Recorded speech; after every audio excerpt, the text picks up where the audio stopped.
Abraham Maslow's hierarchy of needs.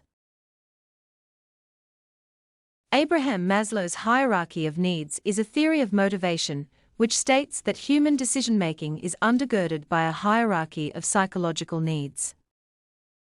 In other words, for Maslow, human actions are motivated in order to attain certain ends. In fact, at the core of Maslow's hierarchy of needs is the question, what motivates human behavior?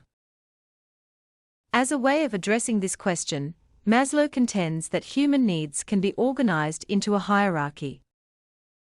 This hierarchy ranges from more concrete needs, such as food and water, to abstract concepts, such as self-fulfillment. According to Maslow, when a lower need is met, the next need on the hierarchy becomes our focus of attention. According to Maslow, there are 5 categories of human needs that dictate an individual's behavior. These needs are physiological needs, safety needs, love and belonging needs, esteem needs, and self-actualization needs. In what follows, I will briefly discuss each need. On physiological needs. These needs refer to basic physical needs like drinking when thirsty, or eating when hungry. According to Maslow, some of these needs involve our efforts to meet the body's need for homeostasis, that is, maintaining consistent levels in different bodily systems, for example, maintaining a body temperature of 98.6 degrees. Maslow considered physiological needs to be the most essential of our needs. If someone is lacking in more than one need, they are likely to try to meet these physiological needs first. For example, if someone is extremely hungry, it's hard to focus on anything else besides food. Another example of a physiological need would be the need for adequate sleep. On safety needs. Once people's physiological requirements are met, the next need that arises is a safe environment. Our safety needs are apparent even early in childhood, as children have a need for safe and predictable environments and typically react with fear or anxiety when these are not met. Maslow pointed out that in adults living in developed nations, safety needs are more apparent in emergency situations, for example, war and disasters. But this need can also explain why we tend to prefer the familiar, or why we do things like purchase insurance and contribute to a savings account.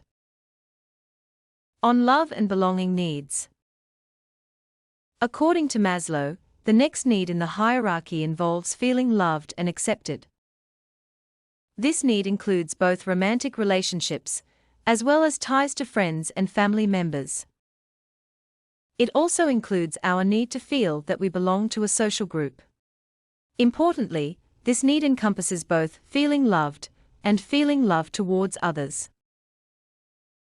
Since Maslow's time, researchers have continued to explore how love and belonging needs impact well-being.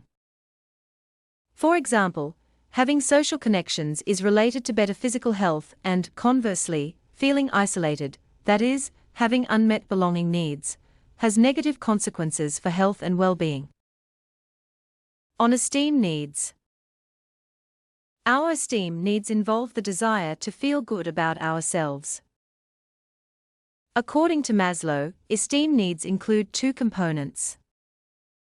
The first involves feeling self-confidence and feeling good about oneself. The second component involves feeling valued by others, that is, feeling that our achievements and contributions have been recognized by other people. When people's esteem needs are met, they feel confident and see their contributions and achievements as valuable and important. However, when their esteem needs are not met, they may experience what psychologist Alfred Adler called feelings of inferiority. On self-actualization needs. Self-actualization refers to feeling fulfilled, or feeling that we are living up to our potential. One unique feature of self-actualization is that it looks different for everyone. For one person, self-actualization might involve helping others. For another person, it might involve achievements in an artistic or creative field. Essentially, self-actualization means feeling that we are doing what we believe we are meant to do. According to Maslow, achieving self-actualization is relatively rare, and his examples of famous self-actualized individuals include Abraham Lincoln, Albert Einstein, and Mother Teresa. Now, how do individuals progress through the hierarchy of needs? Maslow postulated that there were several prerequisites to meeting these needs. For example, having freedom of speech and freedom of expression, or living in a just and fair society aren't specifically mentioned within the hierarchy of needs, but Maslow believed that having these things makes it easier for people to achieve their needs. In addition to these needs, Maslow also believed that we have a need to learn new information and to better understand the world around us. This is because learning more about our environment helps us meet our other needs.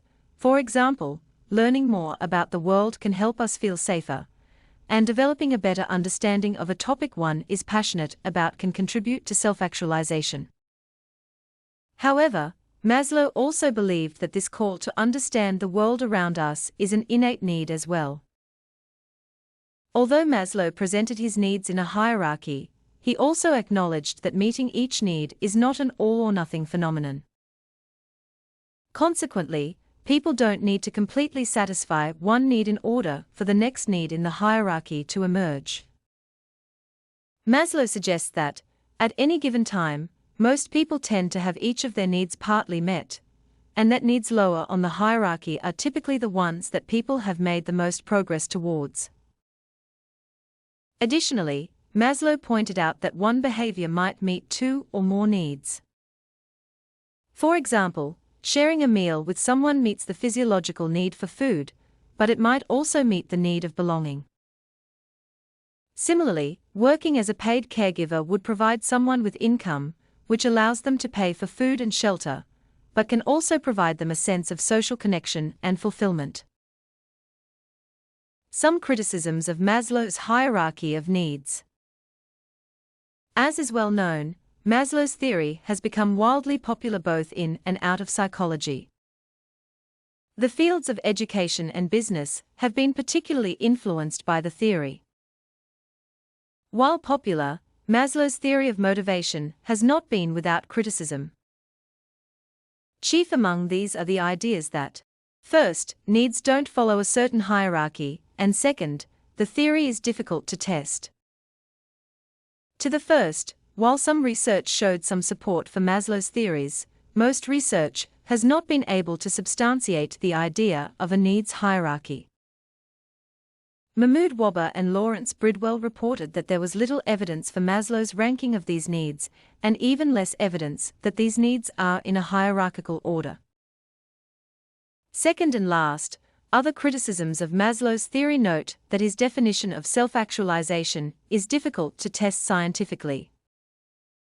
His research on self-actualization was also based on a very limited sample of individuals, including people he knew as well as biographies of famous individuals that Maslow believed to be self-actualized.